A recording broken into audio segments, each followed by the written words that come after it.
Asli dan Kelestarian Alam untuk memberi jawapan. Ya. Salam sejahtera. Terima kasih Tuan Yang Di-Pertua.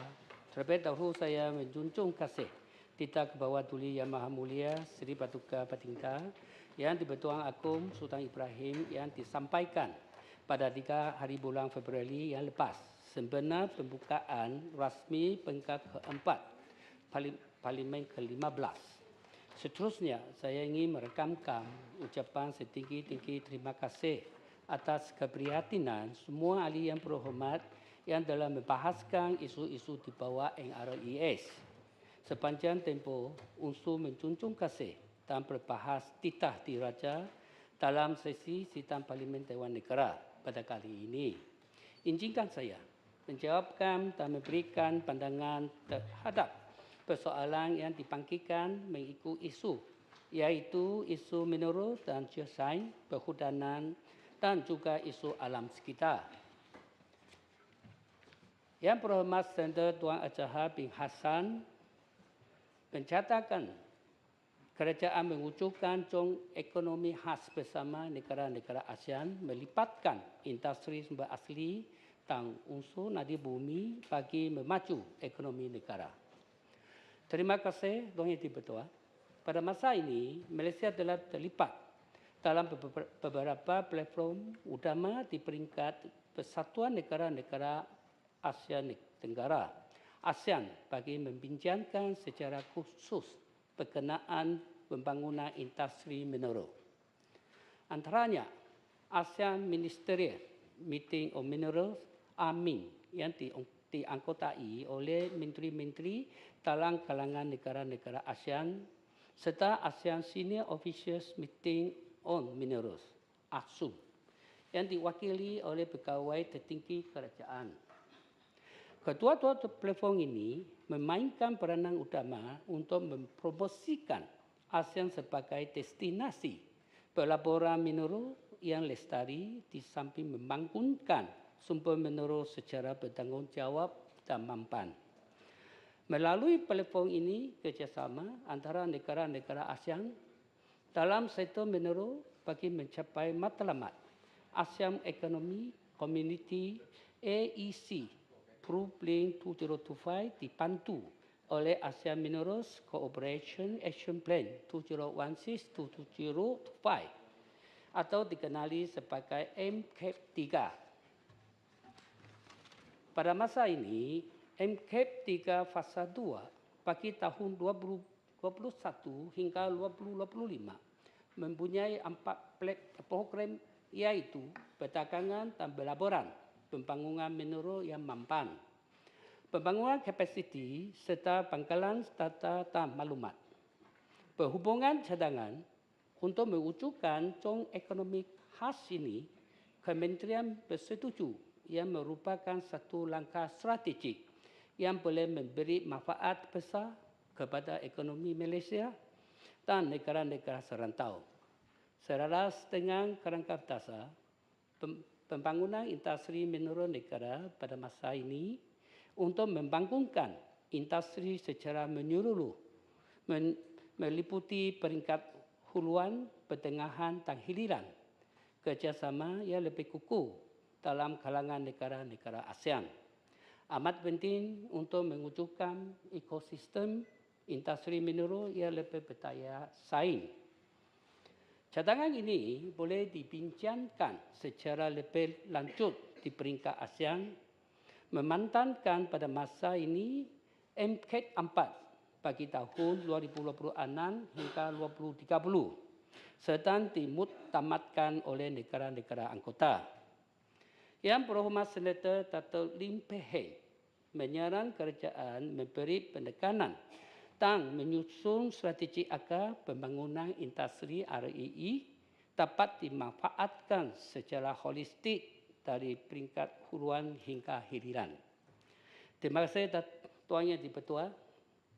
Menyadari potensi besar yang boleh dibawa oleh industri unsur nadi bumi REE, Kementerian telah menetapkan hala tuju supaya industri ini dibangunkan secara menyeluruh merangkumi industri huluan. pertengahan dan hiliran. Ini adalah selaras dengan penyertaan dasar di bawah kerangka dasar menurut negara 3. Hala 7, pembangunan industri RIE telah dibentang dan dipersetujui secara prinsip dalam mesyuarat Majlis Tindakan Ekonomi Negara (M10). Berdasarkan model penekaan jangka masa pendek, sederhana dan panjang, Kementerian mensasarkan Malaysia mempunyai rantaian industri RIE yang lengkap pada tahun 2030 serta menjadi hub industri RIE serantau dan global. Bagi memastikan perancangan Hala 7 ini dapat digerakkan Special Task Force yang dianggotai oleh NRIS, Kementerian Pelaburan, Perdagangan dan Industri MITI, Kementerian Ekonomi KI, Kementerian Sains, Teknologi dan Inovasi MOSTI dan Kementerian Kewangan NOF telah ditubuhkan. Di bawah Special Task Force ini, 3 jawatan kuasa teknikal dan telah dibentuk bagi menumpukan kepada pembangunan di peringkat huluan, pertengahan dan hiliran serta penyelidikan pembangunan perkomersialan inovasi dan teknologi. Penubuhan Special Task Force yang melibatkan kementerian-kementerian utama ini merupakan satu langkah strategik bagi memastikan tindakan dan inisiatif dibuat dengan lebih bersinergi. Antara strategi utama yang diberikan fokus pada ketika ini adalah usaha menarik pelaburan bagi mewujudkan logik pemprosesan sumber RIE tempatan melalui rundingan dengan negara dan syarikat yang berdaya saing dari segi kewangan, pengalaman dan teknologi. Di samping itu, pelibatan syarikat berkaitan kerajaan GLC dan syarikat pelaburan berkaitan kerajaan GLIC juga diperlukan bagi memastikan pembangunan industri ini mampu membawa manfaat yang lebih besar kepada negara. Yang berhormat Senator Datuk Lim Peh Heng turut menyarankan... Mohon sikit mencelah, Yang Berhormat. Tadi berhubung dengan REE, sebelum beralih ke tajuk lain. Yang disebutkan tadi, kalau saya tak salah dengar, ialah akan ditangguhkan. Betul begitu? Ada ditangguh, sekarang masih lagi perundingan. Dan dalam proses penangguhan ini, apakah dia juga membabitkan perundingan bersama dengan negeri-negeri, sebab REE minerals adalah terkait di bawah milik negeri, seluruh negara. Jadi keputusan penangguhan ini buat oleh bersama dengan negeri-negeri. Satu. Yang keduanya, REE ini juga merupakan satu hasil baru yang sangat besar nilainya. Dan sudah tentu betullah dibuat satu penelitian dan kajian yang lebih meneliti. Tapi penangguhan itu juga apakah tidak mungkin menyebabkan sumber hasil negeri-negeri untuk mendapat manfaat daripada REE ini juga terkengkang ataupun terganggu. Terima kasih. Terima kasih Yang Berhormat Senator. Dalam setakat ini, dalam kementerian, yang setakat ini yang apa yang sedia ada, yang baru boleh ekspor. Yang lain punya sekarang masih lagi perundingan, belum lagi akan diluluskan. Terima kasih. Lepas itu nanti kemudian ada yang apa yang baru punya, lepas itu sudah keputusan yang kita rundingan, lepas itu kita boleh kasih beritahu. Terima kasih Yang Berhormat Senator. Yang Berhormat Senator Datuk Lim Peh Heng turut menyarankan kerajaan akan menyediakan peruntukan yang lebih tinggi bagi memperbanyakkan aktiviti penyelidikan dan pembangunan unsur nadi bumi agar kita dapat memantapkan industri hiliran RIE negara dengan lebih segera. Terima kasih Tuan Yang di-Pertua. Pada masa ini, aspek penyelidikan, pembangunan, pengkomersialan, inovasi dan ekonomi dalam industri RIE sedang diberikan fokus oleh Kementerian Sains, Teknologi dan Inovasi MOSTI melalui insentif berikut. Pertama, skim dana bersepadu Strategic Reserve Fund SRF. Insentif ini dibuka kepada syarikat dan institut pengkajian tinggi tempatan, termasuk syarikat multinasional dengan kuantum dana yang disediakan adalah sehingga ringgit Malaysia 15 juta. Kedua, SRF Request for Proposal, SRF RFP. Insentif ini dikhususkan untuk membangunkan teknologi industri RIE di peringkat hiliran serta SRF RFP Malaysia China yang merupakan keran padanan untuk kerjasama antara pihak pemegang taruh Malaysia dan China yang mana teknologi bahan termaju termasuk RIE merupakan salah satu bidang keutamaan bagi program dana tersebut. NRES bersetuju agar aktiviti penyelidikan dan pembangunan diberi peruntukan yang lebih tinggi bagi menyokong pembangunan industri serta modal insan dan industri RIE di Malaysia. Yang berhormat Senator Datin Hajar Ros Soyati binti Alam memohon kerajaan menyelesaikan isu pembalakan haram di kawasan Semenanjung Malaysia terutama di negeri Kedah dan Perlis. Terima kasih Tuan Yang Di-Pertua. Kementerian mengambil perhatian serius ke atas sebarang aktiviti pencerobohan dan penolakan haram dalam hutan sembang kekal HSK dan telah mengambil beberapa langkah proaktif dalam mempanteras aktiviti pencerobohan haram antaranya. Pertama, pintaan terhadap Akta Perhutanan Negara 1984 yang telah diluluskan oleh Parlimen pada tahun 2022. Antara lain turut meliputi peningkatan kadar dan penetapan hukuman yang lebih berat ke atas kesalahan-kesalahan hutan, termasuk pengambilan hasil hutan secara haram. Pintaan ini melipatkan kenaikan kadar hukuman kesalahan hutan, iaitu tentang maksimum bermula ringgit Malaysia 20,000 hingga ringgit Malaysia 5 juta berbanding akta asal, iaitu di antara ringgit Malaysia 10,000 hingga ringgit Malaysia 500,000. Selain itu, hukuman penjara maksimum turut dinaikkan kepada 7 tahun hingga 20 tahun. Peningkatan kadar hukuman dan penalti ini adalah sebagai satu usaha pencegahan kepada masyarakat supaya tidak melibatkan diri dalam jenayah kesalahan hutan. Kedua, Mesyuarat Majlis Tanah Negara MTN ke-79 pada tahun 2021 juga telah bersetuju supaya semua kerajaan negeri melaksanakan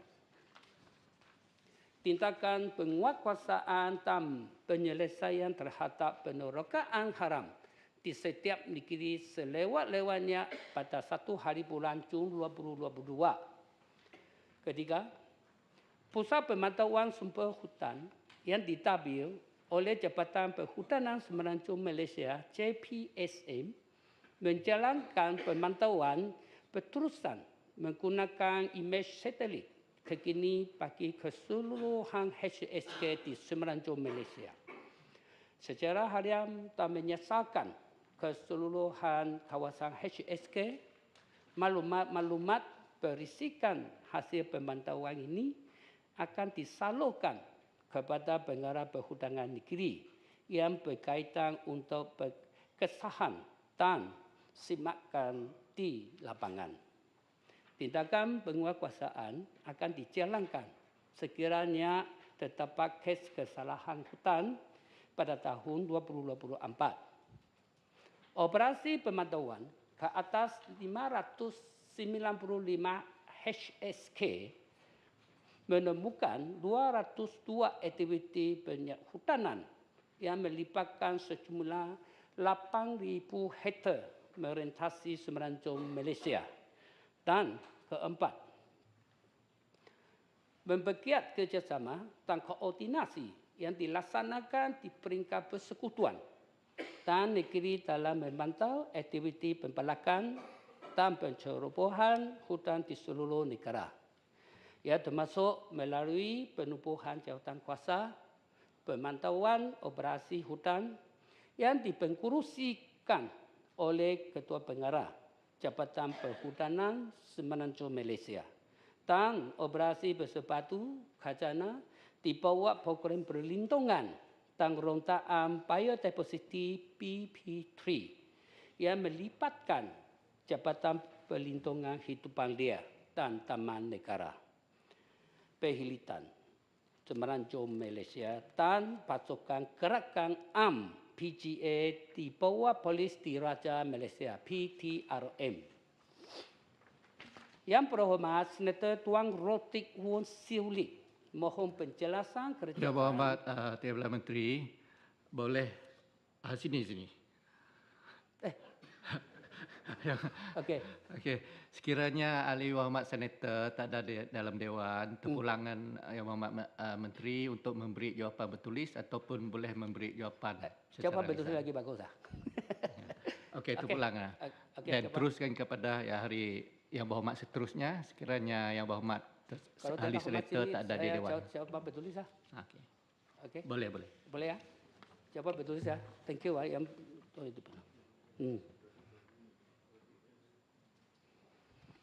ini ada satu. Terima kasih Tuan Dipertua dan terima kasih Yang Berhormat Senator Tuan Haji Hussein bin Ismail. Seperti mana setiap maklum berdasarkan kerangka perlembagaan persekutuan, Malaysia mengamalkan sistem federalisme dalam pentadbiran di mana kuasa pemerintahan dibahagikan antara kerajaan persekutuan dan kerajaan negeri dalam pengurusan industri unsur nadir bumi RII. Sistem ini juga diamal dan perlu dihormati bagi memastikan keharmonian dalam perhubungan persekutuan dan negeri. Dalam hal ini, bagi memastikan pengurusan dan pembangunan sumber menurut termasuk RII di bawah secara teratur, kerjasama erat dari kedua-dua pihak kerajaan persekutuan dan kerajaan negeri amat diperlukan. NRIS berpantang tidak berbangkit isu otonomi kerajaan negeri dalam pengurusan industri RII kerana pemisahan bidang kuasa telah digariskan secara jelas dalam perlembagaan persekutuan. Menyedari potensi besar yang boleh dibawa oleh industri RII kepada ekonomi negara, kerajaan persekutuan telah menetapkan hala tuju supaya industri ini dipanggungkan secara menyeluruh merangkumi industri huluan, pertengahan dan hiliran. Justru bagi membantu kerajaan negeri dalam menguruskan sumber RII agar seiring dengan hasrat kerajaan persekutuan selain usaha dalam berhadapan dengan cabaran-cabaran seperti pelaporan, teknologi dan tekanan geopolitik, NRIS telah mengambil beberapa langkah. Yang berikut, pertama, NRIS telah menumpukan semula Majlis Menurut Negara pada tahun 2020 bagi mengkukuh kerjasama antara kerjasama persekutuan dan kerajaan negeri dalam hal ehwal berkaitan menurut. Kedua, NRIS telah menyediakan prosedur operasi standard SOP perlumbungan RII di Malaysia sebagai bantuan kepada negeri-negeri untuk menjalankan aktiviti perlumbungan RII secara bertanggungjawab, cekap dan teratur. Dan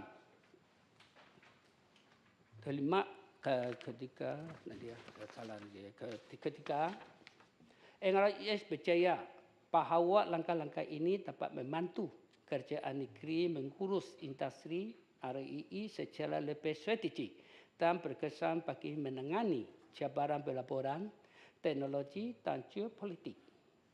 Selain dapat memastikan sumber asli bumi ini dimanfaatkan sepenuhnya dalam pembangunan ekonomi negara.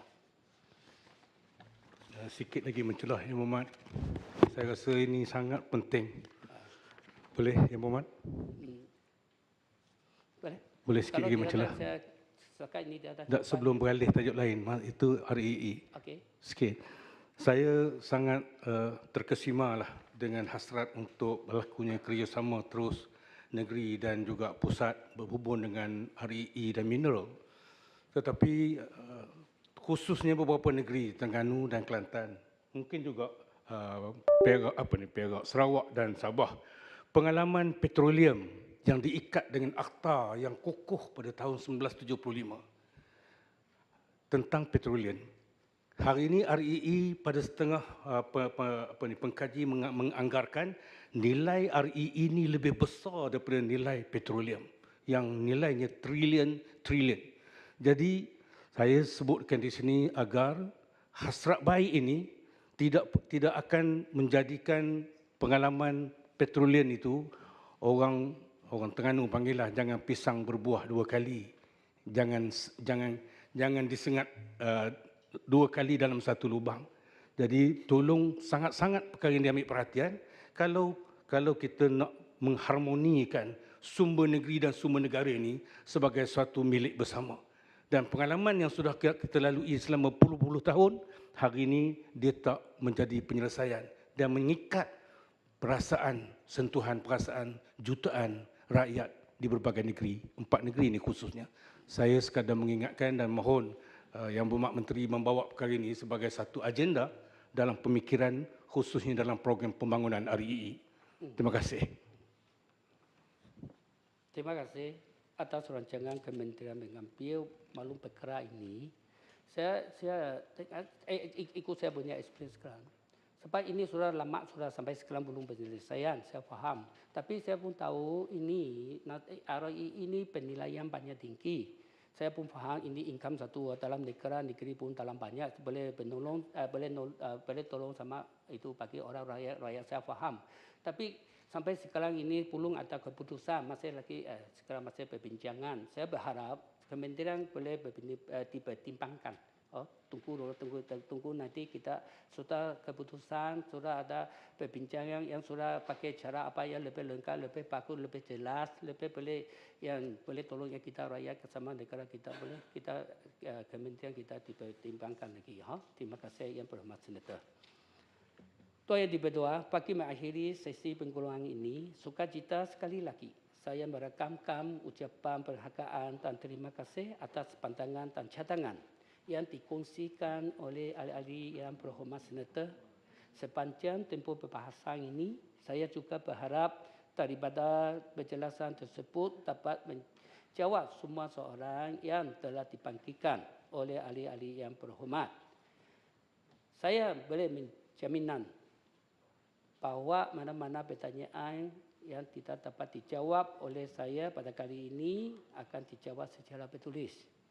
Saya berharap kita dapat bekerjasama demi kepentingan negara dalam menjaga, mengurus dan memelihara sumber-sumber alam serta menghadapi cabaran perubahan iklim bagi mewujudkan keseimbangan antara pembangunan manusia dan kelestarian alam sekitar bagi generasi masa hadapan. Akhir sekali, saya mengambil kesempatan ini untuk mengucapkan selamat menjalankan ibadah berpuasa kepada semua yang beragama Islam. Sekian, terima kasih. Terima kasih.